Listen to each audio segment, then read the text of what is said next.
하나님의 지혜를 부어주시고 모두 정직하게 시험을 볼 수 있게 해주세요. 예수님의 이름으로 기도드렸습니다.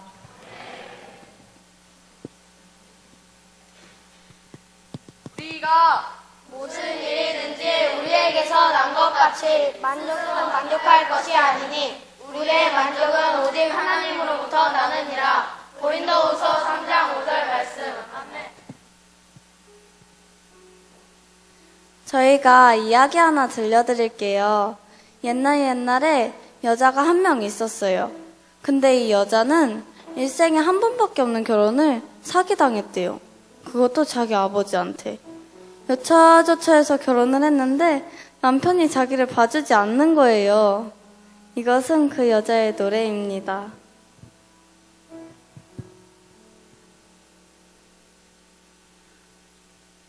야곱은 날 외면하여도 주님은 날 모아주신다.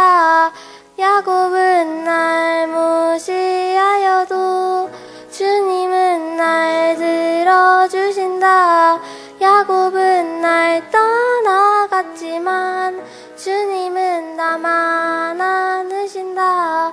야곱은 나 인정 안 해도 주님은 나만 인정한다. 근데 이 당시 히브리 사회에서는 아들을 가지면 여자한테 굉장히 커다란 힘이 됐어요. 이 여자를 불쌍히 여기신 하나님이 이 여자에게 아들을 주십니다. 첫째, 르우벤, 보라, 아들이라. 나 좀 봐주실래요? 나도 사랑받고 싶다고요. 그런데 남편이 이 여자를 봐주지 않았어요. 그런데 하나님께서 또 아들을 주십니다. 둘째 시몬, 듣다. 내 얘기 좀 들어주세요. 나도 사랑받고 싶다고요. 그런데 참 무심한 남편이었던 야곱이 이 여자의 얘기를 들어주지 않아요. 그런데 하나님께서 또 아들을 주십니다. 셋째 레위, 묵다, 연합하다. 좋아, 내가 남편에게 아들을 3명이나 낳아주었으니까 이제는 나를 좀 봐주겠지? 그런데 남편이 여자를 봐주었을까요? 안 봐주었을까요? 안 봐주었어요.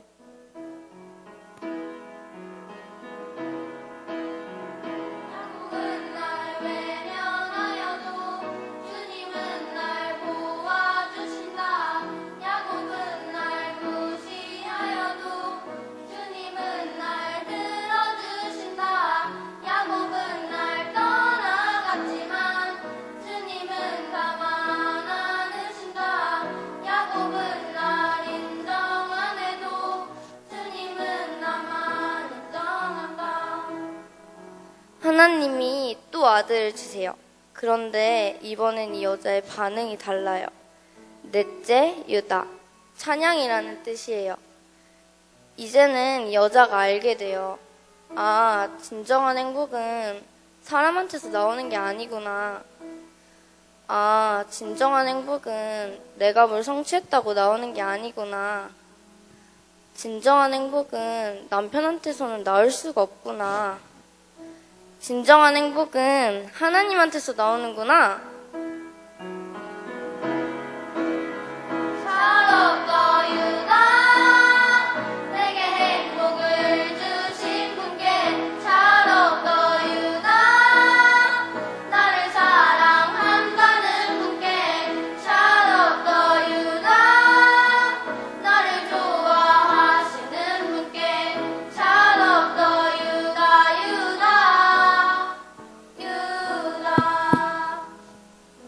우리를 특별히 사랑하시는 하나님께서는요, 전화가 와서 심장이 튀어나올 만큼 긴장된 하루하루를 보내던 내게 하나님의 마음을 알려주며 힘 주시고요. 아무리 노력해도 시험 성적이 친구처럼 나오지 않아 한숨이 나올 때 저를 향한 특별한 계획이 있음을 알려주세요. 찬양 중 목이 아파 음이탈이 날 때면 누군가의 손을 통해 물을 내밀어 주시며 나의 아픔을 같이 느낌을 알려주시고요. 남들 눈이 창피해도 최선을 다해 찬양을 드렸더니 맛있는 치킨도 주시고 잠이 오지 않아 기도할 때면 후배의 손을 통하여 기절배기를 주셔서 폭풍 지침을 할 수 있게 해주세요. 내가 친구의 문제로 여러 날 눈물 흘릴 때 찬양, 말씀, 가족, 선생님, 또 다른 친구를 통해서 위로해 주시고요. 나로 인해 상처받은 친구들에 대한 진실된 회개기도 가운데 화해와 용서가 이루어지게 해주세요. 주님은 저희한테 너무 좋으시더라고요. 그리고 지금도 주님은 우리에게 이렇게 얘기하고 계십니다. 너는 아주 특별해. 아주 많이 특별해. 하늘이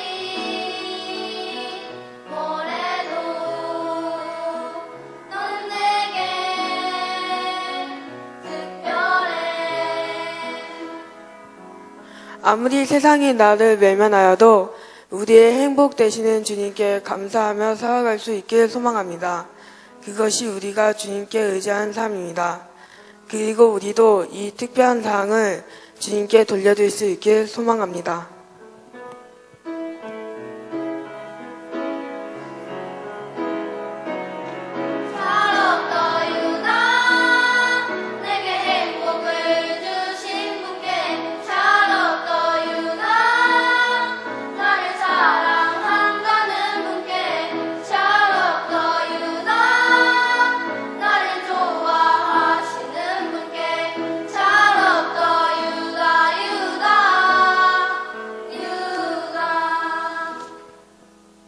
야곱은 날 외면하여도 주님은 날 보아주신다. 야곱은 날 무시하여도 주님은 날 들어주신다. 차렷, 공수, 인사.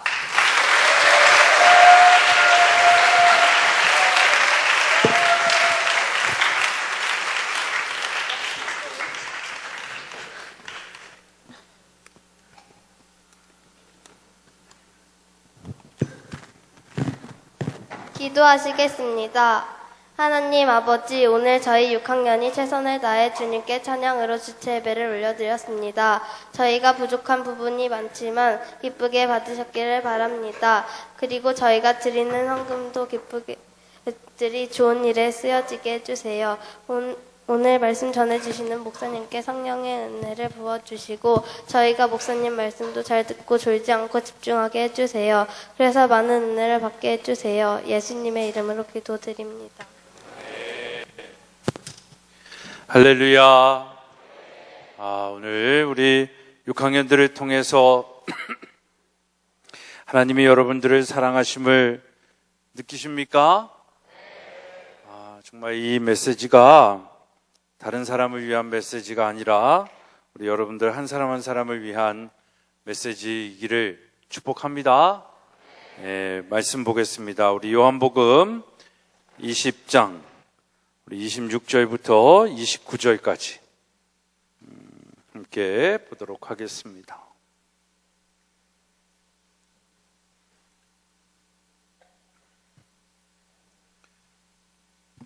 요한복음 20장 우리 26절부터 29절까지 함께 봉독하겠습니다. 시작.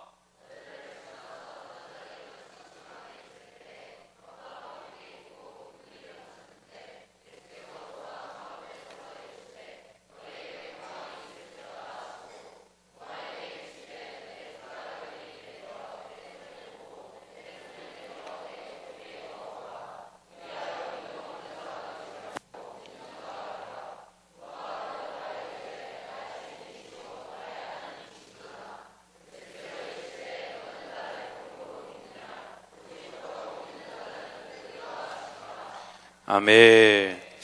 우리가 지난주에 부활주일에 기쁨을 누리고 그 영광을 다시 한번 여러분들이 경험한 또 하나의 나이가 먹은 줄 믿습니다. 그래서 여러분들의 부활에 대한 생각도 좀 많이 성숙해지면 좋겠다라는 그런 소망과 마음이 있습니다. 근데 목사님이 이번 새벽 예배부터 계속 말씀을 나누고 있는데 예수님이 살아 계셨을 때 주변에 있던 사람들, 그들이 누구야? 첫째, 승윤 누구야? 누가 예수님 살아계셨을 때 주변에 있었어요? 제자들이 있었죠. 또 누가 있었어? 마리아. 또 그 외에 여인들도 있었다라고 얘기를 해요. 그래서 예수님이 살아계셔서 산상수훈부터 기적을 행하시는 여러 가지 일들을 지켜보았던 사람들이잖아. 그죠? 무리도 걸으시고 파도도 잠잠게 하시고 죽은 나사로도 살리시고 귀머거리 눈먼 자도 낫게 하시는 그 예수님의 그 살아계신 말씀과 살아있는 역사를 눈으로 본 사람들이잖아요. 근데 그 많은 이적 가운데, 그 많은 말씀 가운데 예수님이 가장 핵심적으로 하셨던 말씀은 뭘까?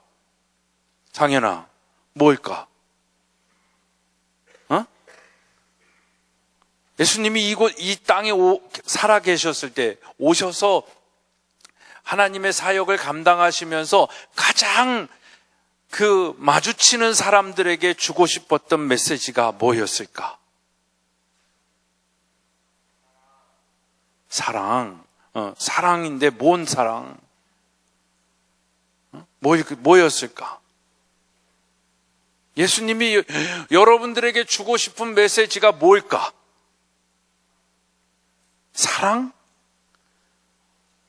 그 정말 그냥 틀에서 그 사랑을 어떻게 나타내셨어? 어떻게 궁극적으로 여러분들에게 그 사랑을 알게 하셨어?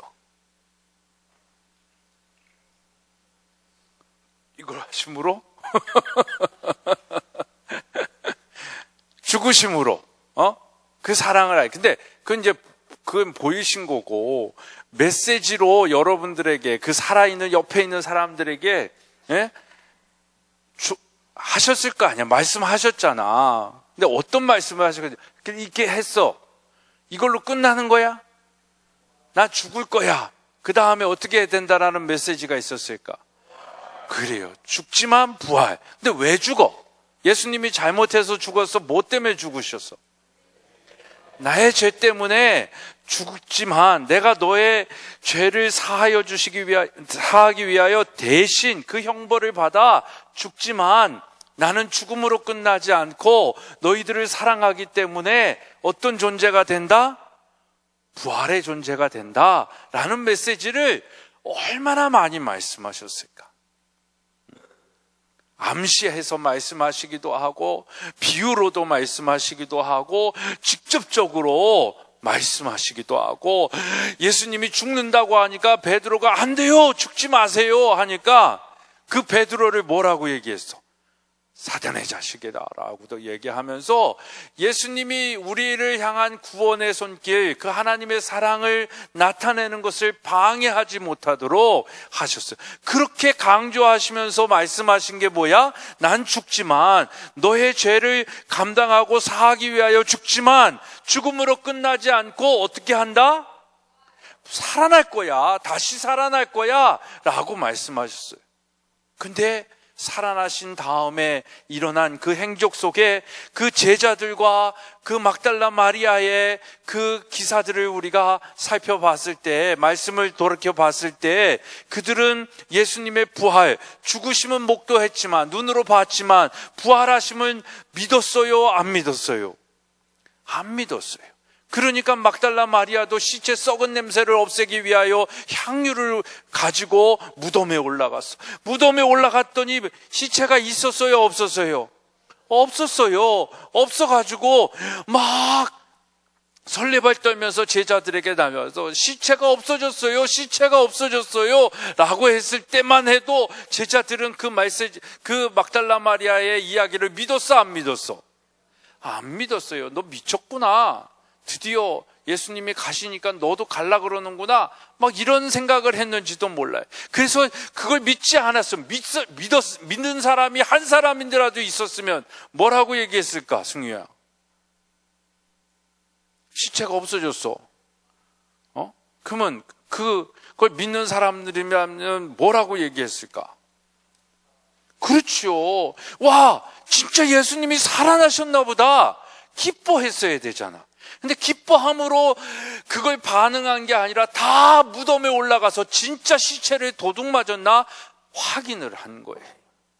그러니까 이 사람들은 예수님을 살아계실 때 옆에서 경험하고 함께 먹고 마시며 그 말씀을 들었던 사람들임에도 불구하고 예수님의 부활하심을 믿었어요? 안 믿었어요? 안 믿었어요. 그리고 안식구 첫날 저녁에 예수님께서 제자들에게 나타나셨어요. 그리고 그 첫 번째 주신 말씀이 뭐다? 부활 후에 첫 번째 예수 그리스도의 메시지가 뭐다? 평강이 있을지어다. 두 번째 메시지가 뭐였다? 아버지께서 나를 보내신 것 같이 나도 너희를 보낸다 라고 말씀하시고, 세 번째 메시지는 뭐였어요? 성령을 받으라 라고 얘기를 하셔요. 그런데 그 제자들 가운데 없는 한 사람이 있었어. 그 사람이 누구야? 도마라는 사람이에요. 그러니까 그 도마라는 사람에게 그 자리에 예수님이 부활하시고 나타나셨을 당시에 도마가 없었어. 그렇지만 예수님이 살아계심을 보고 그 손과 옆구리에 창자국을 본 제자들이 그 자리에 없었던 도마에게 얘기하는 거야. 도마야, 도마야, 예수님이 진짜 부활하셨어 라고 얘기를 하는 거예요. 그때 도마가 뭐라고 얘기해? 그게 오늘의 말씀이죠. 그죠? 도마가 뭐라고 얘기해?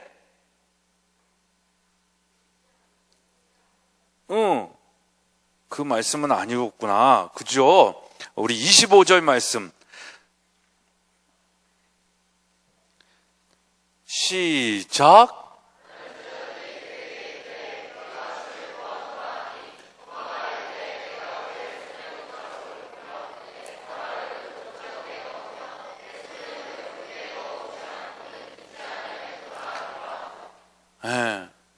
이게 뭘까?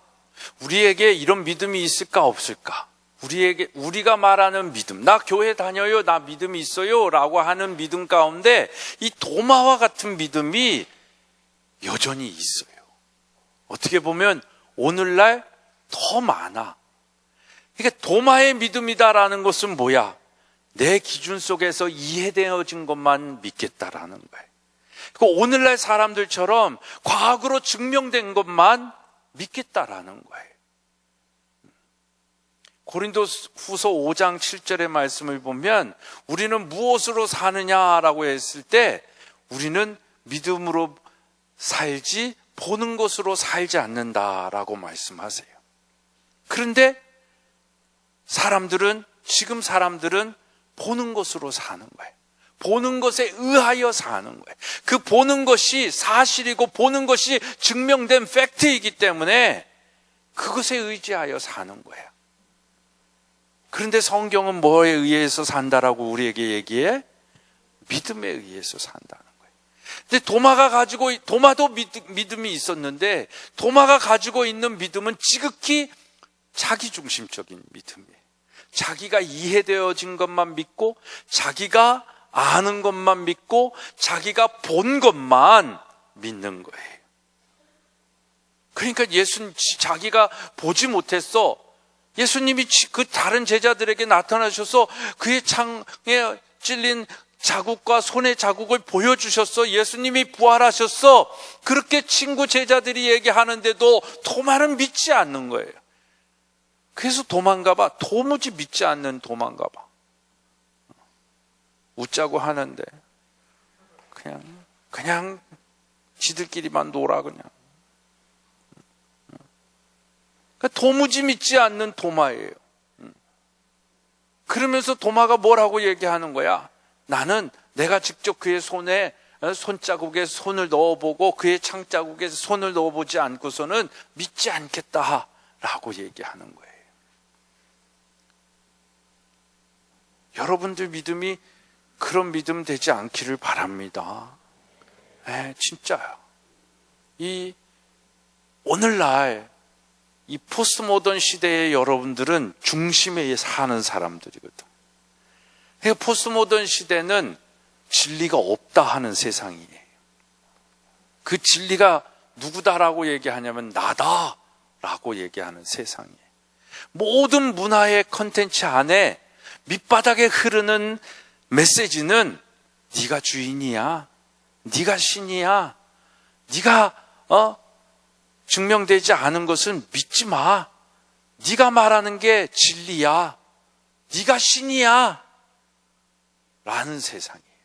여러분들이 영화를 봐도, 음악을 들어도, 미술을 관람을 해도, 또 뭐가 있을까? 게임을 하고 인터넷에 여러 가지 컨텐츠를 봐도 그 밑바닥에 흐르는 철학적인 메시지는, 사상적인 메시지는 하나님은 없어. 그걸 여러분들 입장에서 좋은 메시지로 얘기하는 게 네가 이 세상의 중심이야, 네가 이 세상의 주인이야, 이 메시지만 계속 주고 있는 거야. 그러니까 그 문화를 통해서 여러분들이 드라마나 영화나 뮤직이나 뭐 여러 가지 툴을 통해서 받는 메시지 속에 여러분들이 뭐가 되냐면 쇠뇌당하는 거예요. 그래서 여러분들 안에 형성된 믿음은 토마와 같은 믿음일 경우가 더 커요.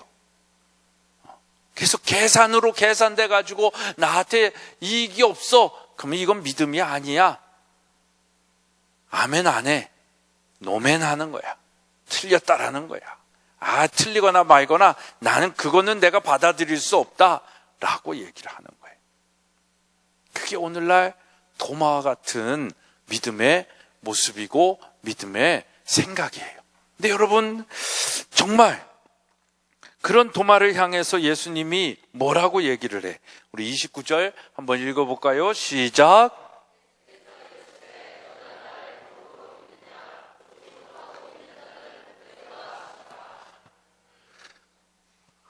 여러분, 복된 사람이 되길 축복합니다.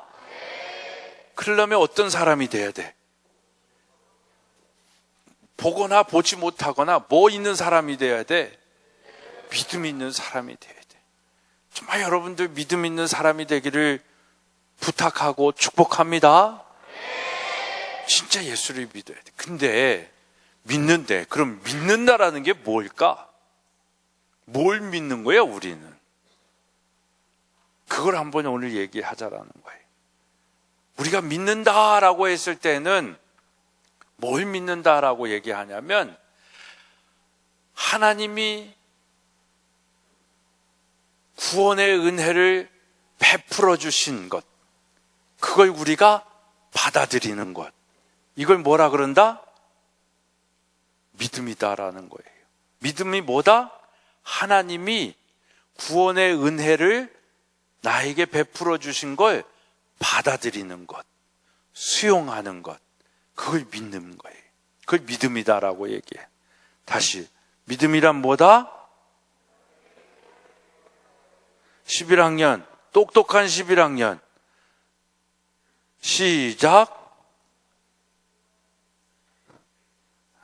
그러니까 따라할 때 따라 해야 되는 거야. 우리 제일 어린 5학년, 시작. 진짜 내가 이거 학년에서 대답하는 사람들이 4-5명만 있으면 치킨 쏜다, 진짜 내가. 니들 요즘은 치킨 갖고도 안 통하지? 쓴 거 따라하지 말고.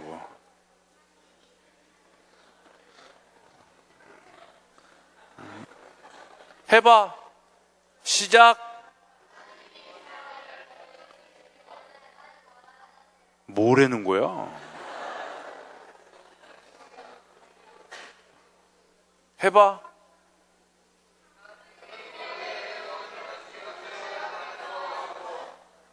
뭐래? 믿음은 하나님이 우리에게 베푸신 그 구원의 은혜를 무엇하는 거? 받아들이는 것. 또 있어, 믿음의 내용은. 오늘 우리가 찬양한, 오늘 우리 6학년이 찬양한 하나님이 나를 어떻게 사랑하셨어? 특별히 사랑하신 거예요. 내가 하나님의 특별한 사랑을 받은 존재라는 걸 믿고 수용하는 것, 받아들이는 것, 수용하고 받아들이는 것, 이게 믿음이다라는 거예요. 그리고 하나님이 우리를 가족 공동체로, 믿음의 가족으로 그 공동체에 속하게 하셨다라는 걸 받아들이는 것.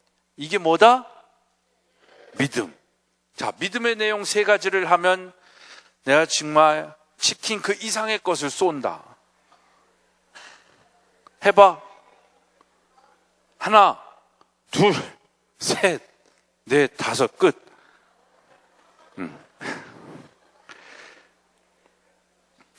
자, 여러분, 이게 믿음이다라고 했을 때 이제 여러분들이 누구에겐가 이런 설명을 해줄 수 있어야 돼. 믿음의 첫 번째는 뭘 받아들인다? 구원의 은혜를 받아들인다. 두 번째는 특별한 사람으로 사랑해 주셨다는, 존재로 사랑해 주셨다는 것. 세 번째는 우리를 하나님의, 그리스도 안에서 하나님의 가족 공동체로 만들어 주셨다라는 걸 받아들여. 그래서 우리는 교회에 가면 집사님, 권사님도 얘기하기도 하지만 뭐라고 얘기해? 형제, 자매다라고도 얘기하는 거예요. 그러니까 직분이 중요한 게 아니라 우리가 그리스도 안에서 한 공동체, 한 가족 공동체 되었다라는 걸 믿는 거예요. 그러니까 우리는 한 가족이야. 가족끼리 막 싸우고 분란 일으킬 필요가 없잖아요. 그걸 믿는 것을 우린 믿음이다라고 얘기하는데, 이 안에서 또 가장 중요한 것은 뭐야? 놀라운 구원의 은혜를 받아들인다라는 건데. 자, 여러분들 에베소서 2장 우리 8절 9절 한번 찾아볼까?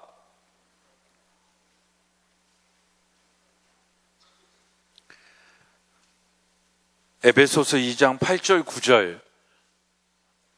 그러니까 여러분들 오늘 목사님이 정리를 해주는 거야. 믿음이 뭐다, 은혜가 뭐다라는 부분들을 정리를 해주는 거예요. 한번 읽어봅시다. 시작.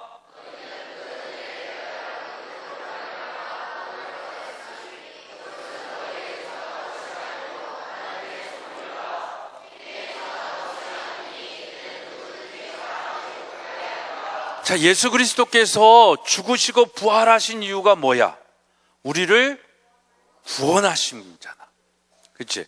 그 구원하시는 그 은혜를 우리가 믿는 건데. 자, 그러면 구원은 믿음으로 얻는 거야? 은혜로 얻는 거야? 그렇죠. 국어 잘한다. 다른 사람들은 이걸 믿음으로 구원을 얻는다라고 얘기를 할 때가 있어요. 구원을 통하여 주시는 그 하나님의 그 은혜를 믿음으로 말미암아 우리는 구원을 얻는 거예요. 그렇다면 은혜는 뭐야?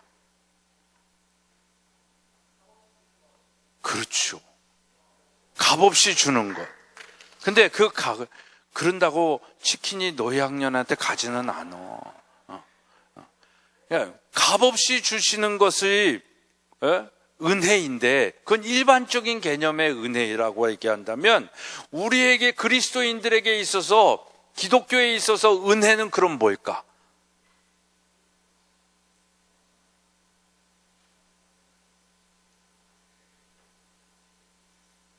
얘기를 해봐, 빨리. 그걸 맞춰야지 이게 나가는 거야, 상이. 하나님의 아들, 하나님의 아들을 주셨어요. 또 다 왔어. 그래, 거의 다 왔어.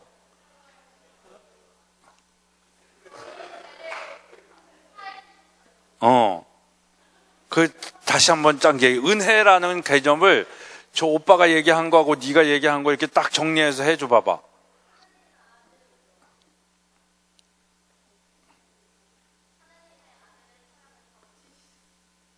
하나님의 아들을 값없이 주셨어요. 그래서 그걸 어떻게 했다라는 거야. 그렇죠. 그게 뭐다? 은혜다라는 거예요. 그러니까 은혜의 본질은 뭐예요? 하나님의 아들. 은혜의 본질은 뭐예요? 그걸 뭐라고 얘기하냐고, 이름으로. 예수 그리스도. 은혜 이꼴 누구다? 그래요. 그러니까 예수 그리스도를 통하여 우리에게 베푸신 그 구원의 은혜를 받아들이는 것, 그게 뭐야? 그게 뭐야? 야, 은혜를 받아들이는 게 은혜라면 뭐야? 그 은혜를 받아들이는 걸 뭐야? 믿음이죠. 이걸 몇 번을 반복을 해서 선생님들이 수업 시간에 얼마나 안타까울까, 이게 막. 이렇게 반복을 해서 가르쳐줘도 아직도 여기는 구원이요, 뭐 이러고. 그러니까 다시 얘기하면 우리가 구원을 받는다라고 얘기를 하잖아. 그러니까 하나님의 사랑은 우리를 구원하시는 것으로 나타나잖아.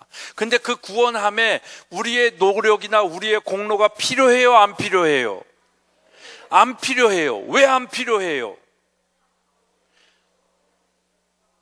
값없이 예수 그리스도, 하나님께서 예수 그리스도를 통해서 우리에게 구원을 베풀으셨기 때문에 그 베푸신 구원을 우리는 뭐라 그래? 은혜다라고 얘기를 하는 거예요. 그리고 그 은혜를 받아들이는 것, 그걸 믿음이다라고 얘기하는 거예요. 그래서 구원은 은혜로 말미암아 믿음으로 목사님 헷갈린다. 뭐라고 얘기하는 거예요? 믿음을 통하여 은혜로 구원을 얻는다라고 얘기를 하는 거예요. 무엇을 통하여? 무엇으로 구원을 얻는다? 이걸 여러분들 잘 기억하고 있어야 돼요. 이게 흔들리지 않아야 되는 것이고 이 내용이 바뀌지 않아야 되는 거예요. 그래야 도마와 같은 믿음이 아니라 진짜 성령을 받은 사람의 믿음이 되어지는 거예요. 그래서 이 믿음만 있으면 이 믿는 믿음이 여러분들의 삶 속에 뭐가 되는 거야? 능력이 되는 거예요. 이 믿음이 여러분들의 삶 속에 뭐가 되는 거야? 능력이 되는 거예요. 근데 이 능력이 어떤 능력으로 나타날까? 모든 영역에서 나타나는 거예요. 예술적인 능력, 미적인 능력, 지적인 능력, 하여튼 우리가 말하고 있는 성지정 이체, 이 5가지 영역, 또 오늘 우리 유찬이가 얘기한 오감의 능력,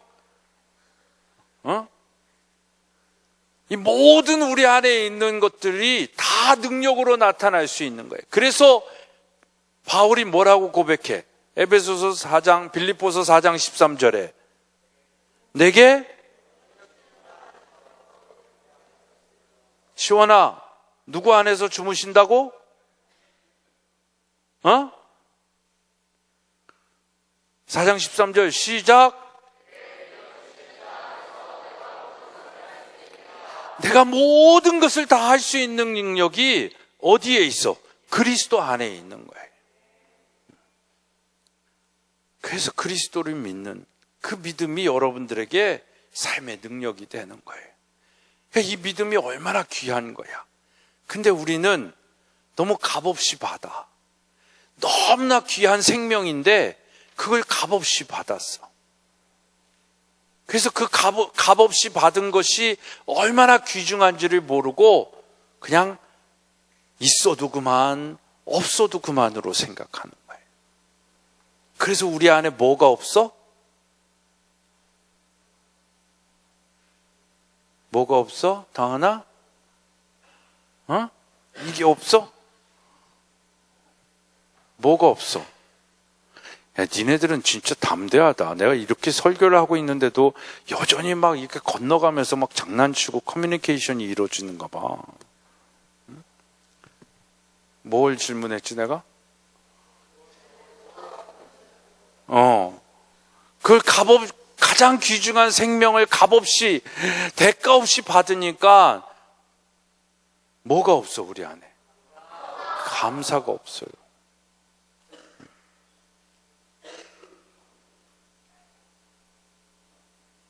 그러니까 우리는 감사가 없으면 뭐 한 사람이 되냐면 자칫 배은망덕한 사람이 되어줄 수 있는 거예요.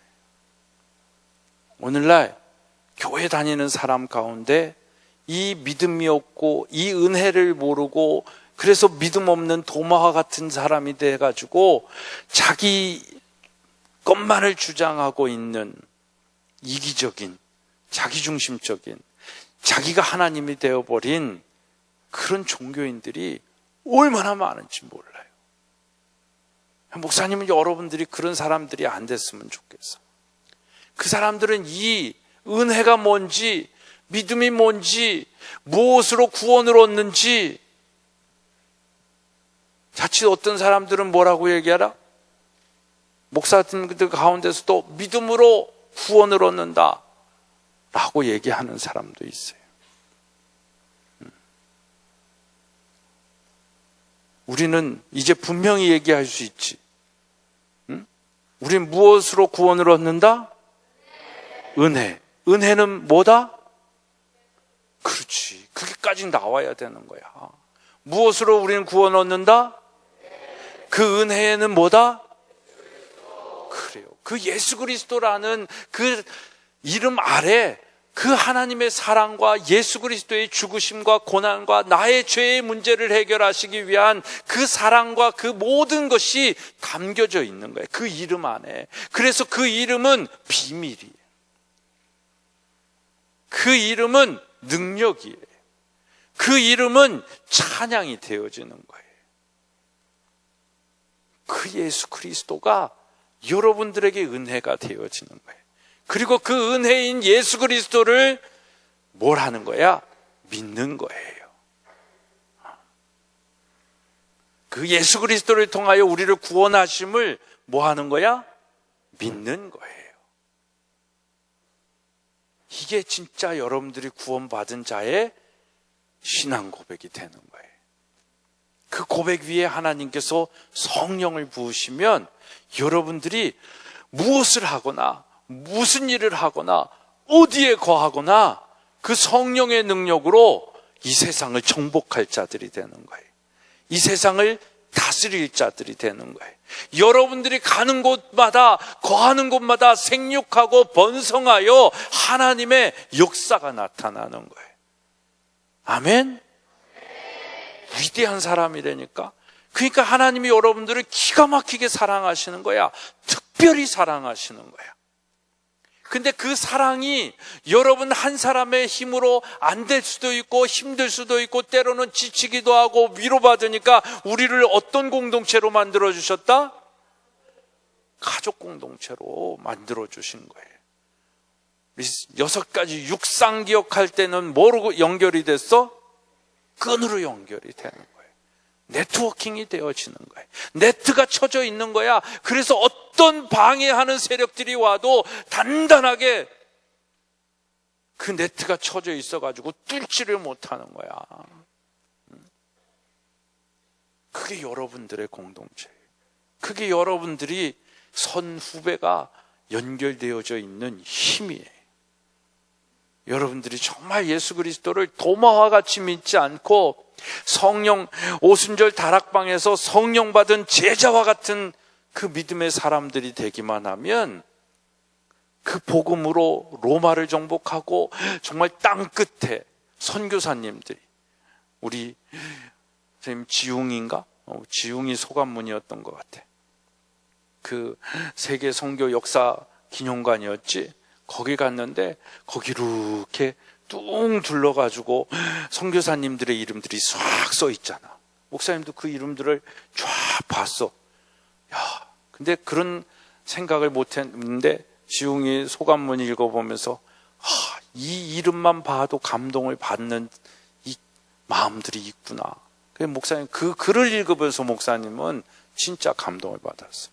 난 거기서 내가 아는 인간이 어디 있나 한번 찾아보기나 했지. 진짜 그 많은 A, B, C, D부터 Z까지의 그 이름에 있는 사람들 너무너무 많았잖아. 그들이 왜 이 땅에 왔을까? 그들이 1885년 6년부터 해가지고 왜 이 땅에 와서 그렇게 죽어갔을까? 그들의 나이가 몇 살이었는데, 불과 20세에서 30세의 청년들이었는데, 결혼도 안 한 사람들도 있었는데 왜 와서 이렇게 죽어갔을까? 그들의 죽음이 오늘의 대한민국을 만든 거예요. 그들의 순교의 피가 이 대한민국을 가장 위대한 역사상 가장 큰 부흥이 있는 나라로 만든 거예요. 삼면이 바다예요. 자원도 없어요. 인구도 없어요. 땅덩어리도 작아요. 근데 세계 경제 대국이 되어져 있어. 지금 앞으로 이후의 삶은 대한민국은 목사님 뭐다라고 얘기하지 못하겠지만 정말 일제감정지를 지나고 6.25를 지나면서 이 나라는 잘 먹고 잘 살래야 잘 먹고 잘 살 수 있는 나라가 아니에요. 근데 여러분들 이번에 정말 그 천안, 인천, 강화 이 돌아다녀 봤잖아. 와, 목사님은 뭘 보면서 느꼈냐면 어떻게 이렇게 지방 구석구석 정말 그 섬과 같은 강화도에 이 도로가 이렇게 잘 닦이고 이렇게 좋은 집들이 있을 수 있을까? 홍천은 저리 가라야. 홍천도 좋은데 우리 모곡리 서면도 이게 좋다라고 생각을 했는데 거기 가보니까 더 좋아. 어디를 가면 안 좋아? 여러분, 우리는 미국에서 살아보기도 하고 캐나다에서 살아보기도 했잖아. 목사님이 보기에는 거기도 시골 가면 우리네 같은 데 없어. 누가 살았지? 우리 기쁨이 호스트 가정 가면 진짜 우리 그지? 기쁨아. 한 90년대, 80년대 시골 같은 분위기지 지금 우리나라 그 분위기가 아니에요. 진짜 거기는 판자떼기로 집 짓고 살았어. 농장도 농장인데 현대식화 농장이 아니야. 그런 미국도 있어요. 근데 우리나라는 어딜 가도 진짜 그런 곳이 없는 것 같아. 너무너무 잘 먹고 잘 살아. 너무너무나도 그 도로망이라든지 치안이라든지 이런 먹고 사는 곳에 얼마나 좋은 나라인지 몰라요. 근데 진짜야. 전쟁과 나라 뺏기는 아픔 속에 그렇다고 베트남처럼 자원이 풍부한 것도 아니고 인도네시아처럼 노동력이 풍부한 것도 아니고 땅덩어리가 막 중국처럼 인도네시아처럼 러시아처럼 땅덩어리가 넓은 것도 아니고 그런데도 이렇게 살 수 있었던 건 우리가 직접 보고 밟은 그 땅 속에 있는 그 선교사들의 그 순교와 그 순교자들의 복음을 받아들인 선구자들이 있기 때문에 그런 거예요. 그 믿음을 본받아야 돼. 그리고 우리도 그런 희생과 헌신의 마음으로 이 나라 이 민족을 사랑하면서 순교자적인 삶을 살아야 돼. 순교자가 되면 더 큰 영광이 없겠지만 순교자적 삶을 사는 거예요. 그게 여러분들의 사명이야. 내가 아버지가 나를 보내신 것처럼 나도 너희를 보냈나라라고 말씀하시는 부활 이후의 메시지. 그 보내심을 받아 그 사명을 감당하기 위하여 내가 너와 함께 할 거야 라고 해서 보내주신 게 누구야? 성령님이에요. 그 성령을 받아라. 그리고 나서 진짜 오순절 다락방에 성령이 임했을 때 그들이 성령을 받고 정말 그곳에 있었던 120명의 모든 믿음의 사람들, 그 성령 받아 정말 그 사명을 감당하는 사람들은 어떤 삶을 살았어? 정말 다 순교자로 살았어요. 그랬더니 우리가 살고 있는 21세기까지 예수 그리스도의 복음이, 그 구원이 은혜로 믿는 자에게 임하는 거예요. 그걸 누가 이을까? 그것을 누가 또 다른 사람에게 전달을 해야 될까? 그게 바로 여러분들이에요. 특별히 이 기독학교에 있는 여러분들은 지금 믿음이 있거나 믿음이 없거나 지금 여러분들의 삶의 모습이 어떻든지 간에 이 믿기만 하면, 이걸 받아들이기만 하면 정말 놀라운 믿음의 주인공들이 될 거예요. 10년이 지나고 50년이 지나고 100년이 지나도 누군가 그 이름을 기억하고 그 이름의 삶을 통한 그 이름의 은혜를 누리면서 얼마나 여러분들이 이번에 도전을 받았어. 여러분도 누군가에게 그런 이름으로 남겨질 수 있는 믿음의 사람들 되기를 축복합니다. 기도하겠습니다. 하나님, 오늘도 우리에게 믿음을 주시기 위하여 정말 구원의 은혜를 베풀어 주시고 우리를 특별히 사랑하여 주시고 또 우리를 이렇게 예배할 수 있는 하나님의 아들이요 딸이 되게 하여 주심을 감사를 드립니다. 이 믿음 가지고 정말 부활 이후에 우리에게 주신 메시지를 가지고 부활 이후의 시대에 살고 있는 우리들이 그 메시지에 합당한 믿음의 삶을 살게 하여 주시옵소서. 성령을 받으라고 말씀하셨는데 하나님, 성령을 사모하는 자 되게 하여 주시고 또 이미 경험했으나 소멸되어진 우리의 모습들, 우리의 믿음의 그 성령이 있다면 다시금 타오르게 하시고 소생케 하시고 부흥케 하여 주시옵소서. 우리 전인이들이 정말 이 마지막 때에 하나님의 선구자로 사명자로 순교자의 삶을 살게 하여 주시옵소서.